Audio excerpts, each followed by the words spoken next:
معافی چاہوں گا کہ میں بہت ساری ایسی باتیں نہیں کرنا چاہتا، لیکن یہ وہ ہیں جو یقیناً آپ کے لیے بھی تسلی کا باعث بنے گی۔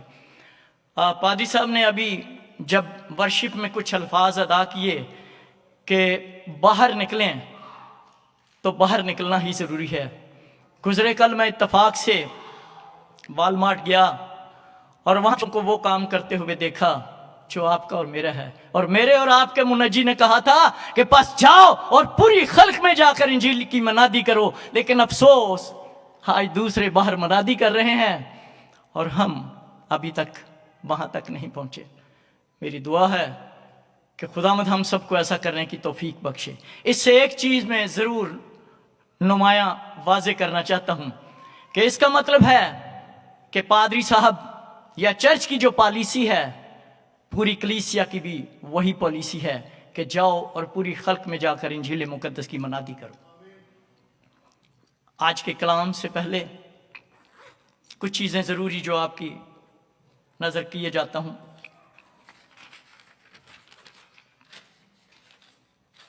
عالم علم کی روشنی بکھیرتے ہیں،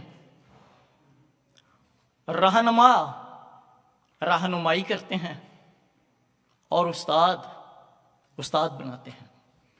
اگر ایسا نہ ہوتا تو پولوس رسول زندگی میں صرف گملیل ہی رہتا، لیکن جب وہ خداوند یسوع میں آیا تو اس نے کہا کہ اب میں زندہ نہ رہا بلکہ مسیح مجھ میں زندہ ہے۔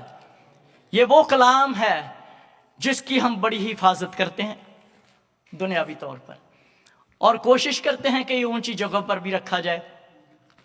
اس میں الہام ہے، اس میں سائنس ہے، اس میں تاریخ ہے، اس میں جغرافیہ ہے، اس میں شاعری ہے، اس میں حکمت ہے، اور سب سے بڑھ کر وہ لازوال قربانی اور وفاداری ہے جو میرے اور آپ کے منجی نے میرے اور آپ کے لیے خون بہایا۔ میں نے اپنی بیوی کو اس کی جب موت قریب تھی تو 2 دفعہ اپنا خون دیا۔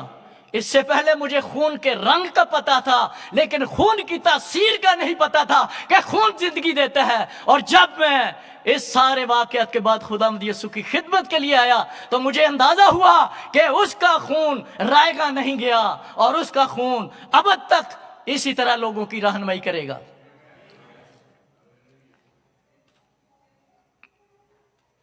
میں نے اپنی خدمت کا آغاز اسی واقعے سے کیا کہ جب میری بیوی کو میں نے کہا کہ خداوند زندہ کر دے، جس کے زندہ بچنے کی امید نہیں تھی، تو خدا نے اسے زندہ کر دیا۔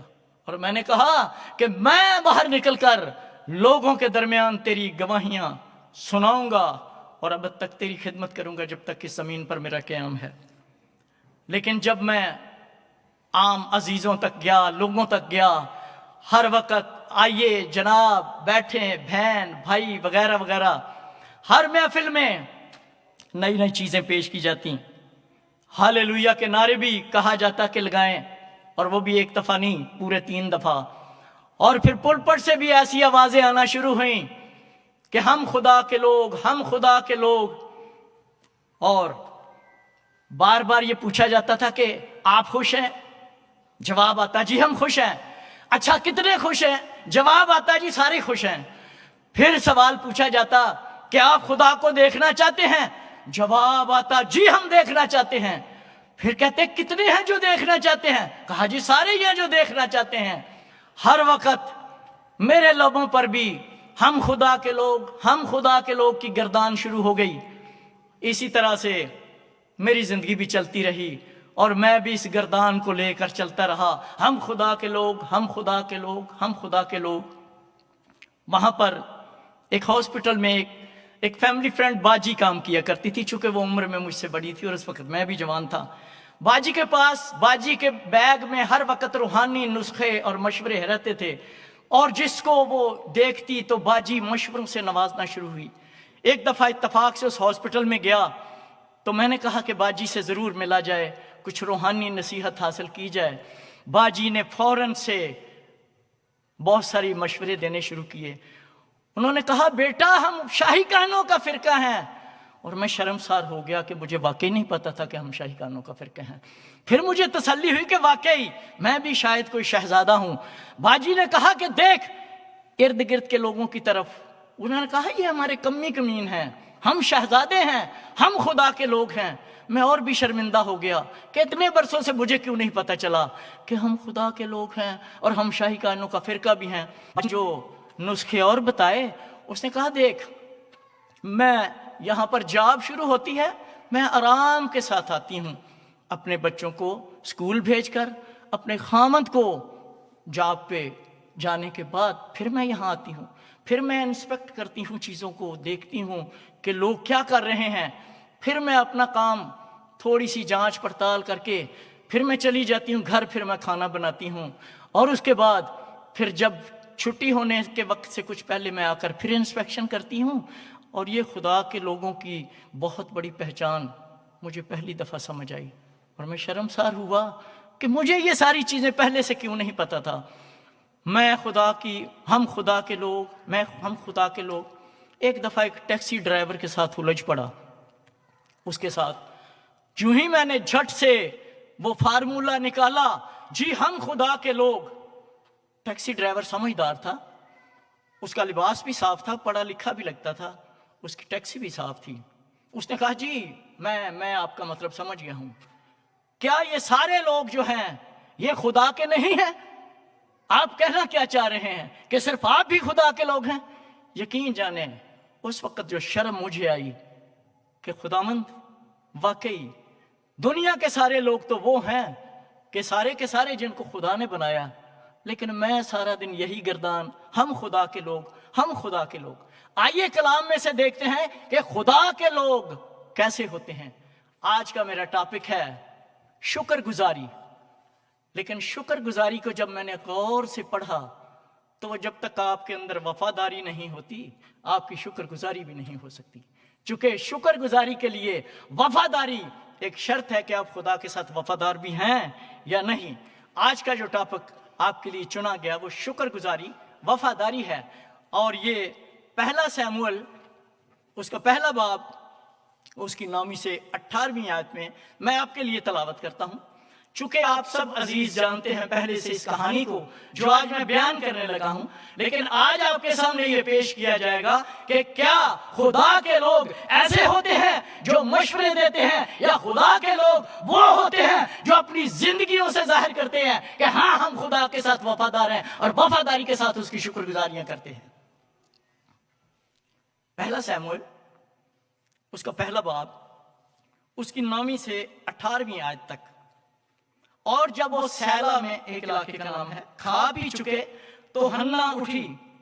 اس وقت ایلی کاہن خداوند کی ہیکل کی، یہاں خداوند کی ہیکل کی شاید میرا خیال ہے تصویر دکھا سکتے ہوں، ہیکل کی، میں بھی خداوند کی ہیکل کا لفظ استعمال کروں گا، یہ تھیالوجی کے لوگ بہتر سمجھتے ہیں، کہ چوکھٹ کے پاس کرسی پر بیٹھا ہوا تھا اور وہ نہایت دلگیر تھی، سو وہ خداوند سے دعا کرنے اور زار زار رونے لگی، اور اس نے منت مانی اور کہا آئے رب الافواج، اگر تو اپنی لونڈی کی مصیبت پر نظر کرے اور مجھے یاد فرمائے اور اپنی لونڈی کو فراموش نہ کرے اور اپنی لونڈی کو فرزند نرینہ بخشے، تو میں اسے زندگی بھر کے لیے خداوند کی نظر کر دوں گی، اور اس طرح اس کے سر پر کبھی نہ پھرے گا۔ اور جب وہ خداوند کے حضور دعا کر رہی تھی تو ایلی اس کے منہ کو غور سے دیکھ رہا تھا، اور حنا تو دل ہی دل میں کہہ رہی تھی، فقط اس کے ہونٹ ہلتے تھے پر اس کی آواز سنائی نہیں دیتی تھی۔ بس ایلی کو گمان ہوا کہ وہ نشہ میں ہے، سو ایلی نے اس سے کہا کہ تو کب تک نشہ میں رہے گی، اپنا نشہ اتار۔ حنا نے جواب دیا، نہیں آئے میرے مالک، میں تو غمگین عورت ہوں، میں نے نہ کوئی نشہ پیا، پر خداوند کے آگے اپنا دل انڈیلا ہے۔ تو اپنی لونڈی کو خبیث عورت نہ سمجھ، میں تو اپنی فکروں اور دکھوں کے ہجوم کے باعث اب تک بولتی رہی۔ تب ایلی نے جواب دیا، تو سلامت جا اور اسرائیل کا خدا تیری مراد جو تو نے اس سے مانگی ہے پوری کرے۔ اس کہانی سے آپ سبھی واقف ہیں، میں نے بھی بچپن سے سن رکھی تھی، میں بھی اس کہانی کو بار بار پڑھتا رہا، لیکن اس کہانی کے اندر کیا چیز پوشیدہ ہے کہ جو آج یقیناً آپ کو ہلا کر رکھ دے گی۔ یہاں کچھ کیریکٹرز ہیں۔ سب سے پہلے ایک ایلی کاہن ہے جو اس وقت خدا کا خادم تھا۔ آپ لوگ یہ بھی واقف ہیں کہ اس کے دونوں بیٹے بھی خدا کی خدمت کرتے تھے اور کاہن تھے، اور میں نے اس پر میسج بھی دیا ہوا ہے کہ جن فوجوں کی کمان حفری اور فنحاس کے پاس ہو وہ جنگ کبھی نہیں جیتی جا سکتی، اور جس کا نگہبان، جس فوج کا سربراہ میرا اور آپ کا منجی ہے، وہ ہمیشہ ہر جگہ فتح ہی فتح پاتے ہیں۔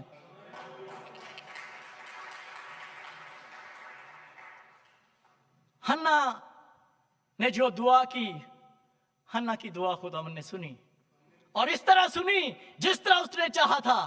آج یہاں میں گواہیاں سن رہا ہوں، یہ وہ خدا نہیں ہے جو کہتا ہے کہ ہمارے پاس معجزے ہی نہیں۔ کسی وقت خداوند نے چاہا تو میں وہ معجزات بھی بتاؤں گا جو دنیا کی اقوام کہتے ہیں کہ جی ہم معجزے نہیں دکھا سکتے۔ جو کام دوسروں سے نہیں ہو سکتا وہ میرے اور آپ کے منجی نے کر کے دکھایا، زندہ ہو کر دکھا دیا، اور یقیناً میری اور آپ کی زندگی میں ہمیشہ تک قائم رہے گا۔ حنا کو جب خدا نے برکت دی تو اگلے سال یقیناً باری تھی کہ ہر سال ہیکل میں جب جایا کرتے تھے، لیکن حنا نہ گئی، پھر بھی نہ گئی، حتیٰ کہ اس وقت گئی جب اس نے کہا کہ اب میں اپنا سخن جو ہے وہ خدا کے حضور پیش کروں گی۔ آپ ذرا ان جذبات کا اندازہ لگائیں کہ ایک ماں ہے جس کو برسوں بعد خدا نے اولاد عطا کی ہے، اور میں کئی دفعہ یہ بات شیئر کر چکا ہوں کہ شاید حنا ساری زندگی بھانج ہی رہتی، یا ہو سکتا ہے حنا کے پاس بہت سارے بچے ہوتے اور یہ فریاد نہ ہوتی۔ اگر اس کی یہ فریاد نہ ہوتی تو آج میں اور آپ اس کہانی پر غور نہ کر رہے ہوتے، لیکن چونکہ بہت ساری باتیں ہماری زندگی میں ایسی ہوتی ہیں کہ جو ہماری طرف سے نہیں ہوتی بلکہ خدا کی طرف سے ہوتی ہیں۔ میری بیوی، میں آپ کو گواہیاں، اور میں عزیزو ایک اور چیز، شاید یہ گمان ہو، خیال ہو، میں کوشش کروں گا کہ میں آسان اردو میں سمجھانے کی کوشش کروں۔ گمان ہو، خیال ہو کہ جی ہم اپنی گواہیاں پیش کرتے ہیں، جی ہاں، چونکہ ہمارے پاس باہر کوئی پلیٹ فارم نہیں ہے، ہمارے پاس کوئی کمیونٹی ہال نہیں ہے، چرچ ہی ہمارے لیے سب کچھ ہے، اور چرچ ہی میں ہم سارا کچھ بیان کر سکتے ہیں، چونکہ یہیں پہ گواہیاں اور یہیں پہ خدمت ہماری ہے۔ سو ایسا ہے کہ میری بیوی بھی جب مرنے کے قریب تھی اور میں نے اپنا خون دیا اور اس کے بعد میں نے عہد کیا ہوا تھا، تو میں نے بھی کہا کہ اے خداوند، میں بھی تیری خدمت کروں گا، میں بھی تیری منادی کروں گا، اور خدا مجھے اس جگہ پر لے گیا جہاں پر غیر قوموں کے درمیان میں منادی ہوتی تھی۔ اس سے پہلے میں جو سٹڈیز کر چکا تھا، میں ہائی اسکول میں تھا تو میں پڑوس میں سپارہ بھی پڑھنے جایا کرتا تھا، باقی جتنے لٹریچر تھے، باقی ساری سٹڈیز جب وہ میری بعد میں تھی تو اس کا مجھے اس وقت تک کوئی فائدہ نہ ہوا جب تک کہ خدا مجھے واقعی اپنی خدمت کے لیے چن کر نہ لے کر آیا۔ عزیزو، اگر آپ کی زندگی میں یہ باتیں ہیں، اگر آپ کی زندگی میں بہت ساری واقعات ہو رہے ہیں، تو جان جائیں کہ یہ آپ کی طرف سے نہیں ہے۔ بہت ساری باتوں کے لیے میرا اور آپ کا خدا اس کے پیچھے ہوتا ہے اور اس کی گائیڈنس آپ کے لیے ہوتی ہے۔ میں وہی تھا جو اپنا نام بتاتے ہوئے، چونکہ میرا انگریزی نام تھا، بہت سارے لوگ مذاق بھی اڑاتے تھے، اور پھر میں بھی چاہتا تھا کہ اچھا ہی ہو، میرا نام نہ پتہ چلے، لیکن جب مجھے خداوند یسوع نے برکت دی، میرے خاندان کو برکت دی، تو میں نے پولس رسول کی طرح کہا کہ اب میں زندہ نہ رہا بلکہ میرا منجی، میرا خداوند مجھ میں زندہ ہے، چونکہ اس نے مجھے یہ حوصلہ اور دلیری بخش دی تھی۔ حنا کے دل میں خیال آتے ہوں گے، حنا تو وعدہ تو کر چکی ہے، چھوڑ رہنے دے، اگلے سال، اس سے اگلے سال، 5 سال کا تو ہونے دے، اچھا 10 سال کا ہونے دے۔ لیکن اس نے کہا کہ نہیں عزیزو، یہ بات بہت غور اور فکر کرنے والی ہے۔ ہماری گواہیاں، ہماری شکر گزاریاں یقینی طور پر ایسی ہوتی ہیں کہ ہم